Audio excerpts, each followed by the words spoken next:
서울 송파구의 한 아파트 단지. 세제 개편안 발표 이후 매물을 내놓으려는 움직임이 나타나고 있지만 각종 제약 탓에 실제 거래까지 이어지기는 쉽지 않은 분위기입니다. 전세 기간이 많이 남아있는 집은 매도자가 팔고자 해도 팔 수가 없는 상황이 있다고 보면 되죠. 그런 경우가 많이 있죠. 팔고자 해도 그런 경우로 못 파는 사람이 많이 있다고 보시면 됩니다. 정부는 이번 세제 개편안에서 다주택자 양도세 중과세율을 한시적으로 낮춰 매물을 늘리겠다는 방침을 내놨습니다. 그러나 서울 전역과 경기도 15곳 등 토지거래 허가구역에선 매수자가 허가 4개월 안에 직접 들어가 살아야 합니다.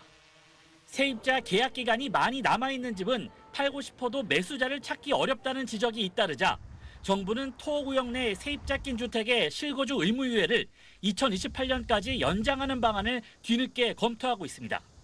이미 지난 5월 다주택자 양도세 중과를 앞두고 연말까지 한 차례 미뤘던 실거주 의무 규정을 다시 손대게 되는 겁니다.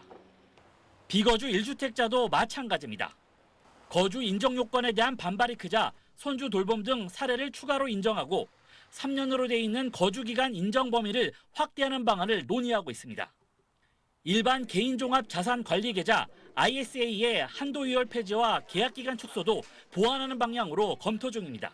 비판이 따르니까 예외 조항을 이제 늘려가는 형국인데 계속 예외를 늘리다 보면 도대체 이걸 왜 했는지를 이제 정말 알 수 없게 되는 거거든요. 정부 정책에 대한 이제 신뢰가 크게 약화될 수밖에 없다.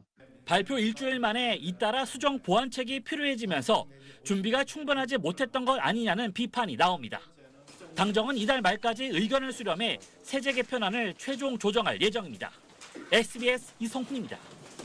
이재명 대통령은 오늘 국무회의에서 다음 달 9일 다주택자 양도소득세 중과의 유예 조치가 만료되는 상황과 관련해 토지거래 허가 절차 등을 고려하면 이달 중순 이후론 더는 매각이 불가능하다는 판단을 많이 하는 것 같다며 이런 보완책을 제안했습니다.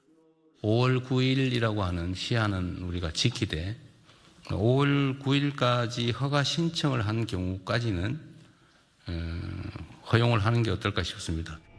다주택자가 양도세 중과 대상에서 제외되려면 다음 달 9일까지 토지거래 허가를 받고 계약까지 마쳐야 하는데 기준을 계약 완료가 아닌 토지거래 허가 신청 시점으로 바꾸면 다주택자들이 집을 처분할 수 있는 시간적 여유가 더 생긴다는 얘기입니다. 이 대통령은 다주택자와 비거주 1주택자 사이의 이른바 역차별 현상도 지적했습니다.